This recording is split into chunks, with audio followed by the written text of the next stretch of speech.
টোমোয়ে গোজেন প্রাচীন জাপানের এক বীরাঙ্গনা নারী, যিনি 1000 অশ্বারোহীর এক সুবিশাল সামুরাই সৈন্যদলকে নেতৃত্ব দিতেন সামনে থেকে। শোনা যায় শত্রুদের মেরে তাদের মাথা সংগ্রহ করতে তিনি ছিলেন ওস্তাদ। গোজেনকে নিয়ে অনেক কথাই মুখে মুখে প্রচলিত আছে। তিনি শুধু বীর যোদ্ধাই ছিলেন না, তার সঙ্গে ছিলেন অন্যান্য গৃহকাজে নিপুণ।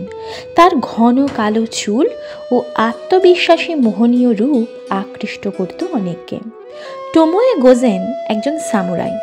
প্রাচীন জাপানে মেয়েদের বাড়ির কাজের সাথে সাথে সামরিক বিদ্যায় প্রশিক্ষণ দেওয়া হতো। তীর, ধনুক, বর্ষা চালানো ইত্যাদিতে তারা পারদর্শী হয়ে উঠত। টোমোয়ে গোজেন তেমনই একজন, যিনি তার বীর গাথার মাধ্যমে ইতিহাসের পাতায় জায়গা করেছিলেন। আজকের পর্বে আমরা সামুরাইদের নিয়ে কথা বলবো, জানবো তাদের বীরত্বের কাহিনী এবং কিভাবে ইতিহাসে হয়ে উঠেছিলেন কিংবদন্তি। কুসুনুকি মাসাশিগে জাপানের এক যোদ্ধা সামুরাই, যাকে সম্মান দেখিয়ে জাপানের ইম্পেরিয়াল প্রাসাদের বাইরে ভাস্কর্য নির্মিত আছে। ছিলেন এক নিপুণ যুদ্ধবিদ এবং সম্রাটের অত্যন্ত বিশ্বস্ত, এতটাই যে সেই বিশ্বাস রাখতে নিজের জীবন পর্যন্ত দিতে পারেন। সম্রাটের বিপরীতে গিয়ে কামাকুরা সাগুনাত একের পর এক দখল করে নিচ্ছিল সমস্ত অঞ্চল। এই সময় লড়াকু সেনার মতো দক্ষ হাতে শত্রু মারেন। মাত্র 2000 সৈন্য নিয়ে সাগুনাতের প্রায় 1 লক্ষ সৈনিকের বিরুদ্ধে লড়েন। তবে এই সময় এক গুপ্তচর গোষ্ঠীর বিশ্বাসঘাতকতার চড়া মূল্য দিতে হয়েছিল তাকে। হেরে যান সম্রাটের পক্ষে লড়তে লড়তে। অতঃপর সামুরাইদের ঐতিহ্য মেনে আত্মসমর্পণ না করে তলোয়ার দিয়ে নিজের পেট কেটে আত্মাহুতি দেন। সম্রাটের প্রতি তার অগাধ বিশ্বাস, ভালোবাসা ও আনুগত্যের সম্মানে পরবর্তীকালে তিনি সম্রাটের সাহস ও ভক্তির প্রতীকে পরিণত হন। তুকোগাওয়া এক সাহসী সামুরাই, সাগুনাতের বিপক্ষে লড়াই করে শ্রেষ্ঠত্বের শিরোপা পেয়েছিলেন। তুকোগাওয়া সাগুনাতের বিরুদ্ধে উয়েদা দুর্গের সুরক্ষায় লড়েছিলেন।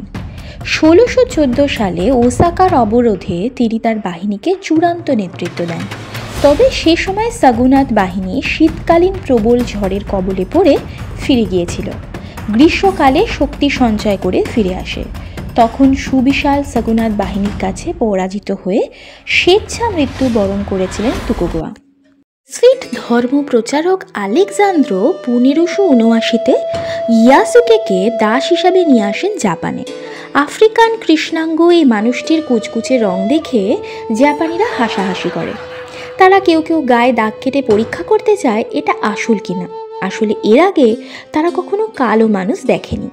সে সময় বিচার কাজে ব্যস্ত ছিল ওডা নোবুনাগা। চমকে ওঠেন তিনি।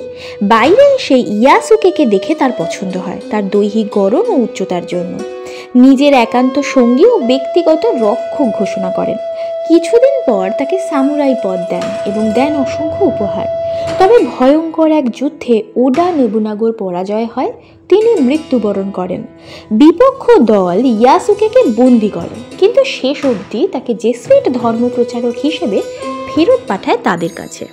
উয়েসিগো কেনসিন মার্শাল আর্টে পারদর্শী এই যোদ্ধা সামুরাই যুদ্ধের দক্ষতায় সকলকে ছাড়িয়ে গিয়েছিল। তার একমাত্র বিপক্ষ ছিল তাগেদা সিনগেন, যার সঙ্গে সে যুদ্ধে লিপ্ত হয়েছিল। ইচিগো অঞ্চলকে সুরক্ষা দিতে উত্তর সিনানোতে তিনি থাকতেন, সেখান থেকে যুদ্ধ চালনা করতেন। 1553 থেকে 64 সালের মধ্যে সামুরাইরা নিজেদের মধ্যে লড়ছিল গোষ্ঠীতে গোষ্ঠীতে।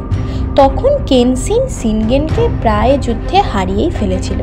হঠাৎ সিনগেনের সৈন্যবাহিনী কেনসিনের কাছে পৌঁছে তার বিরুদ্ধে প্রতিরোধ করে তোলে।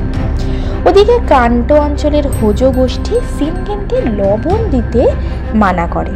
সেই সময় কেনসিন ইচিগো থেকে সিনগেনের জন্য লবণ পাঠায়।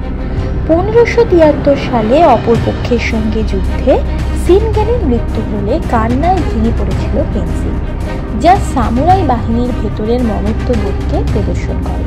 এছাড়াও বীরের প্রতি সম্মানও জানিয়েছিলেন।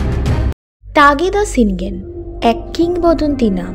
শোনা যায় সে তার পিতাকে ক্ষমতা থেকে উৎখাত করে নিজে গোষ্ঠী প্রধান হয়েছিল। এরপর একদিন সিনানো প্রদেশ জয়ের জন্য বেরিয়ে পড়ে। দুর্গের পর দুর্গ জয় করতে করতে সে হয়ে উঠেছিল অপ্রতিরোধ্য। একসময় কেনসিন বাহিনীর সঙ্গে তার যুদ্ধ বাধে। দুজনেই সে সময় সমান পরাক্রমশালী। কেনসিন এবং সিনগেন দুজনে অপরাজিত অবস্থায় থেকে অন্য অঞ্চলের দিকে মনোনিবেশ। 1573-এ সিনগেন এক ভয়ানক ক্ষত তার সারা গায়ে ছড়িয়ে গিয়ে মৃত্যু ঘটে। দুঃসাহসী সামুরাই যোদ্ধার সম্মানে প্রতি বছর জাপানে সিনগেনকো উৎসব পালিত হয়। জেইটি মাসামুনে অদম্য এই বীর 14 বছর বয়সে প্রথম যুদ্ধ করেছিল এবং 17 বছর বয়সে যুদ্ধে জয় লাভ করেছিল। এরপর বেশ কিছু যুদ্ধে গোষ্ঠী প্রধানদের হয়ে লড়েন এবং নতুন নতুন যুদ্ধ কৌশলও শিখে ফেলেন।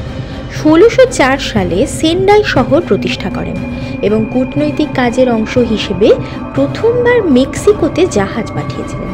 শিশুকালে গুটি বসন্তের জন্য ডান চোখে দৃষ্টি হারিয়েছিল। তারপর থেকে তাকে একচোখা ড্রাগন নামেই ডাকা হতো। ওডা নোবুনাগা 1551 সালে বাবার মৃত্যুর পর নোবুনাগা সমগ্র গোষ্ঠীকে একত্রিত করে নেমে পড়েছিলেন যুদ্ধের ময়দানে। পুনরায় ছিনিয়ে নিয়েছিলেন ওয়ারি অঞ্চলের ক্ষমতা। একের পর এক যুদ্ধে গোষ্ঠীকে নেতৃত্ব দেন তিনি, গড়ে তোলেন নিজের রাজ্য। তার মৃত্যুর পর তার হাতে তৈরি হিদেয়োশি তার অসমাপ্ত কাজ সম্পূর্ণ করেন। সামুরাই শাসনকাল শেষ হয়, রচিত হয় নতুন ইতিহাস। তবে সামুরাইরা সকলেই ছিলেন প্রবল পরাক্রমশালী বীর। মৃত্যুর পরে জায়গা করে নিয়েছিলেন ইতিহাসের পাতায়, হয়ে উঠেছিলেন কিংবদন্তি।